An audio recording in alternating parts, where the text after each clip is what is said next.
दोस्तों, क्या आपने कभी सोचा है कि कैसे मुसीबतों का पहाड़ आने के बावजूद भी दो लोग अपनी अलग अलग राह बना लेते हैं?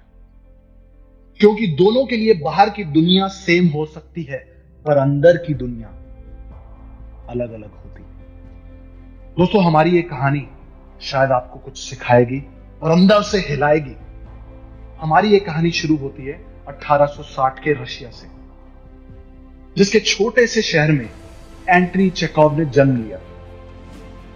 अब इनके साथ साथ इनके परिवार में इनके और भाई बहन भी थे, और सबसे बड़ी मुसीबत थे इनके खुद के पिताजी, जो दिन रात पीते थे और बच्चों को मारते थे। दिन रात पीते थे, बच्चों को मारते थे, दिन रात पीते थे, बच्चों को मारते थे, क्योंकि उनका ऐसा मानना था कि बच्चों को मारना जरूरी है, तभी तो एक्टिव बनेंगे, तभी तो लाइफ में कुछ करेंगे, पर इस कदर तक मारना जरूरी है।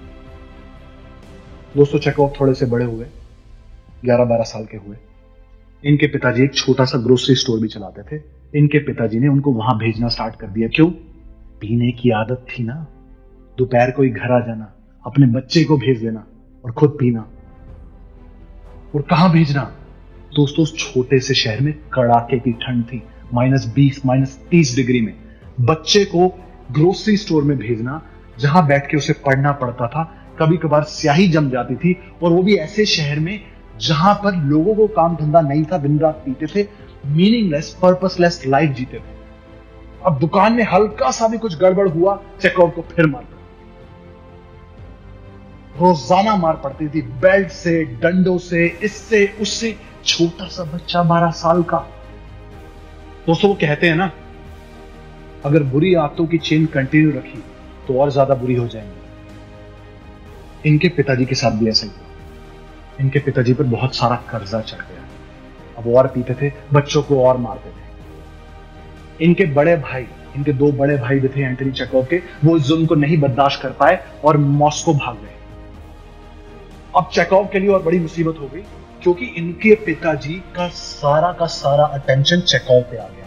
इनको और मार पड़नी।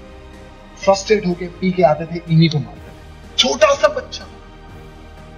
फिर एक दिन इनके पिताजी भी तंग आकर मॉस्को चले गए। कर्जदार इनके घर आने लग गए। इनकी माताजी को घर का सब कुछ बेचना पड़ा। अरे, नौबत इस हद तक आ गई कि घर तक बेचना पड़ा। किसी ने इनका घर हथिया लिया। उनकी माताजी भी बाकी परिवार के साथ मॉस्को चली गई। चेखोव अकेले छोटे से शहर में, उसी घर में उनको एक कमरा मिला, जो घर कभी उनका अपना हुआ करता था। जिस इंसान ने धोखे से हथियाया, वो घर, एक छोटा सा कमरा, छोटा सा कोना चेखोव को दे दिया। अब चेखोव थे 16 साल के। एक बार सोचिए, 16 साल का बच्चा जिसका परिवार छोड़ के चला गया, जिसको बचपन से आज तक मार ही पड़ी है, जिसका कोई नहीं है इस शहर में, कैसे सरवाइव करेगा? दोस्तों, ऐसे हालातों में कोई भी दम तोड़ देगा, कोई भी। एंटनी चेखोव बहुत दिनों तक परेशान रहे, भगवान को कोसते रहे, अपने पिता को कोसते रहे, परिवार को कोसते रहे, और ऐसे टाउन में थे जहां लोगों का कोई पर्पस नहीं था। दिन रात पीते थे, खाली बैठे गप्पे लगाते थे। बुरा हाल, कोई इंफ्रास्ट्रक्चर नहीं, कोई सड़कें नहीं। उनको जब भी एकांत चाहिए होता था एंटनी चेखोव को, कब्रिस्तान जाकर बैठते थे और पढ़ाई करते थे। ऐसे हालात। दोस्तों, कहते हैं ना, बाहर की दुनिया सभी के लिए सेम हो सकती है, पर अंदर की दुनिया हम खुद बनाते हैं।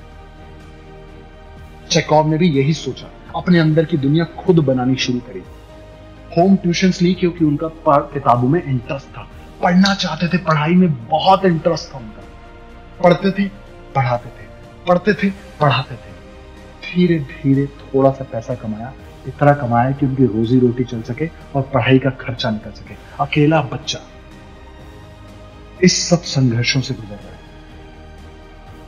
अपने अंदर की दुनिया बना रहा है, अंदर की दुनिया। फिर कुछ समय बाद चेखोव ने सोचा कि मैं अपने परिवार के पास मॉस्को चला जाता हूं। उस परिवार के पास जिसने चेखोव को ऐसे हालातों में अकेला छोड़ दिया, उस परिवार के पास जिसका मुखिया, चेखोव के पिताजी, उन्हें दिन रात मारते थे, दिन रात कोसते थे, उसी परिवार के साथ दोबारा जाना चाहते थे। पर ऐसा क्यों?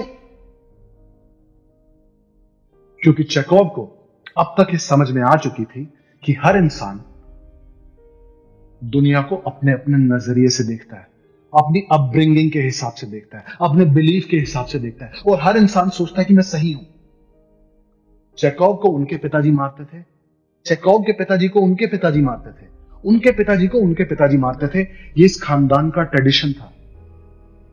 दोस्तों, चेकोव ने कसम खाई कि इस ट्रेडिशन को वो तोड़ेंगे, एक नया पुल बनाएंगे, पुराना पुल तोड़ेंगे।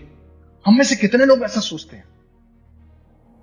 हम में से बहुत सारे लोग बदले की भावना रखते हैं, अपने परिवार के लिए, अपने भाइयों के लिए, दोस्तों के लिए बदले की भावना रखते हैं। कभी ये नहीं सोचते कि भाई इस पुल को तोड़ते हैं, नया पुल बनाते हैं। उनकी भी कुछ मजबूरी रही होगी। चेकोव ने ऐसा सोचा। चेकोव मॉस्को गए। मॉस्को में क्या देखते हैं कि उनका पूरा का पूरा परिवार एक छोटी सी बेसमेंट में रहता है। और बेसमेंट कहां है? रेड लाइट एरिया के ठीक बीचों बीच। ये देख के उनको बहुत दुख हुआ।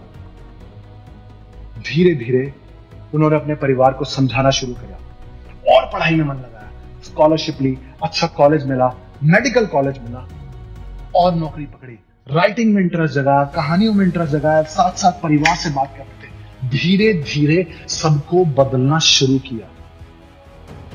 दोस्तों, एक छोटा सा बच्चा था 16 साल का, जिसने ऐसा डिसीजन लिया कि भाई फैमिली ट्रेडिशन अगर गलत है उसे तोड़ना है। अगर एक गलत चेन चली आ रही है उसे तोड़ना है। कितने लोग ऐसा डिसीजन लेंगे? इतनी मुसीबतें आने के बाद भी चेकोव ने यह सोचा, मैं इस ट्रेडिशन को तोड़ूंगा। और इस इंसान ने इतिहास के पन्नों में अपना नाम तो बनाया, साथ में अपने पूरे के पूरे परिवार का भला कर दिया। इनके पिताजी नौकरी करने लग गए, इनके भाई नौकरी करने लग गए, परिवार में खुशहाली आई, ये अच्छी जगह शिफ्ट हो गए, बेटर करने लगे लाइफ में, सब कुछ अच्छा चल रहा था। फिर एक तबाही आई। चेकोव को पता चला कि उनको टीबी है। जैसे ही उन्हें पता चला उनको टीबी है, मैं बताता हूं ना, बाहर की दुनिया आपके लिए सेम हो सकती है, पर अंदर की दुनिया हम खुद बनाते हैं, अपने दिमाग की दुनिया। चेकोव ने और मेहनत करी, और बड़े बड़े काम किए, और बड़े बड़े काम किए। फिर 1904 में उनका देहांत हो गया। इस 44 साल की छोटी सी जिंदगी में चेकोव ने दुनिया को बहुत कुछ सिखाया। आपकी सिचुएशन जैसी मर्जी है, आपकी सफरिंग जितनी मर्जी ज्यादा है, जितनी ज्यादा मुसीबतें हैं, बड़ी से बड़ी मुसीबत आपकी जिंदगी में हो सकती है, पर अंदर की दुनिया आप खुद बनाते हैं। अब आपके पास 2 डिसीजन लेने के लिए होते हैं, 2 डिसीजन। पहला निर्णय जो बहुत सारे लोग लेते हैं, मुसीबतों के अंदर बह जाते हैं, भावनाओं में बह जाते हैं। दूसरा डिसीजन जो बहुत कम लोग लेते हैं, चेकोव जैसे लोग लेते हैं, जो कहते हैं जितनी मर्जी बड़ी मुसीबत हो, मैं अपना रास्ता बनाऊंगा, खुद बनाऊंगा, समय तय करूंगा कि मेरी जिंदगी कहां जाएगी। जितनी मर्जी बड़ी मुसीबत हो मेरी जिंदगी में, मैं तय करूंगा कि मैं कहां पहुंचूंगा, बाहर की दुनिया जैसी मर्जी हो। दोस्तों, चेकोव की जब मैंने कहानी पढ़ी, मुझे भी बहुत प्रेरणा मिली। आज की तारीख में बाहर की दुनिया सभी के लिए लगभग सेम है, एक जैसी है। सब अपने घर में बैठे हैं, लॉकडाउन का समय है, बहुत सारे लोग परेशान हो रहे हैं। पर चेकोव की इस कहानी से सबक लीजिए, बाहर की दुनिया सबके लिए सेम हो सकती है, पर अंदर की दुनिया हमारी अपनी है, और हम तय करेंगे कि हम कौन सा रास्ता चुनना चाहते हैं। धन्यवाद।